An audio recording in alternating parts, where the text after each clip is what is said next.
There are two reasons why Christian women struggle with modesty. The first reason is the lack of virtue, particularly the virtues of self-discipline and the virtue of love. So let's tackle self-discipline. Self-discipline for a man when it comes to lust is the ability to restrain himself from lusting after women. When it comes to women, self-discipline looks like resisting the desire to draw on the lust of men. So men desire to lust after women, and women desire the lust of men. Men like to pursue, women like to be chased. So discipline for the man is to resist the desire to pursue lustfully. And discipline for women is to resist the desire to do things to attract men lustfully. So when a woman lacks the virtue of self-discipline, she will allow that indiscipline to govern how she dresses. And she will dress in a very provocative way. Super tight dresses, accentuating the features, so you can see backside, so you can see front side, and so forth. The second virtue that an immodest woman lacks is the virtue of love. If as a Christian sister, you know that brothers in church at a high degree struggle with fornication, lust, pornography, and masturbation, and they're coming to church to seek deliverance from these vices, and you also know that there are certain body parts on a woman that a man particularly looks at to be able to lust, and you come to church as a Christian woman accentuating, showcasing these very body parts, do you love your brother? That is like I have a Christian brother who's trying to stop smoking cigarettes, and I come and I'm smoking a cigarette in his face.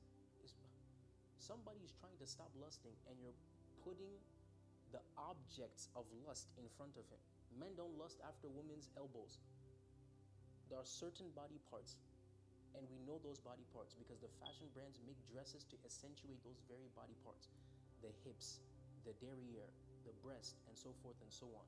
So then a Christian brother goes into church, and the women in the church are dressed the same way the woman is trying to get away from in the world. Paul said, if even my meat causes my brother to stumble, then I will not eat that food anymore. The meat there is Old English for food. He's saying, if even the food I am eating is causing my brother or my sister to fall into sin, I won't eat that food anymore. A woman who's mature in love will dress with consideration for how she's dressing will impact the brothers in the church.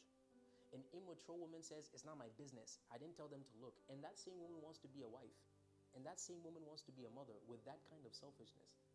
What kind of a mother, what kind of a wife do you think you'll be with that kind of self-centeredness that, well, I don't care what happens to them as long as I'm happy with what I'm wearing?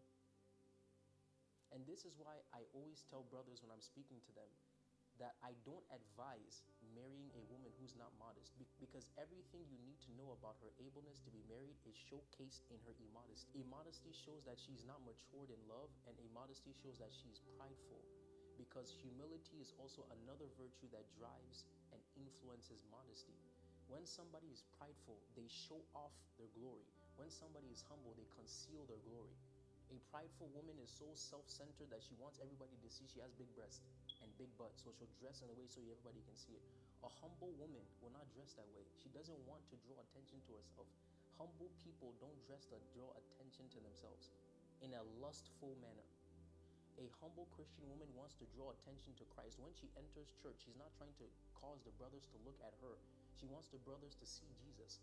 So she's modest with how she dresses, and what she showcases is virtue, which is what the Bible calls true beauty.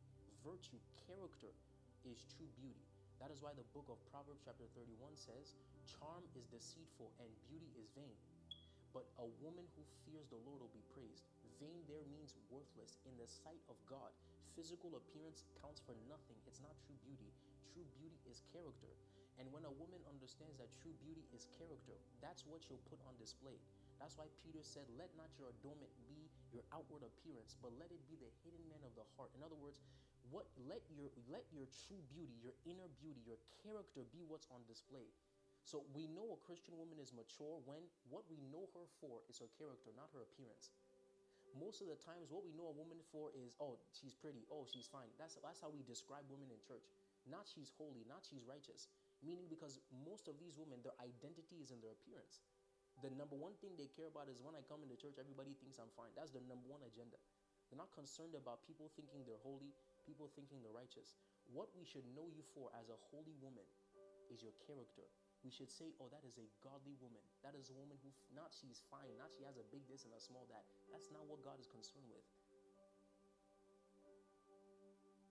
Back to the point I was making before.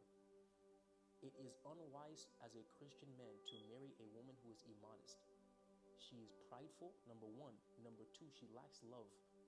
Number three, she doesn't respect God. She doesn't respect men. She does not respect herself. She's not going to submit to you because she's struggling to even submit to God's instruction. God is a perfect being. If a person cannot submit to God who is flawless, how will they submit to a person who is sinful, a person who makes mistakes and has wrong judgments? How would it be easier?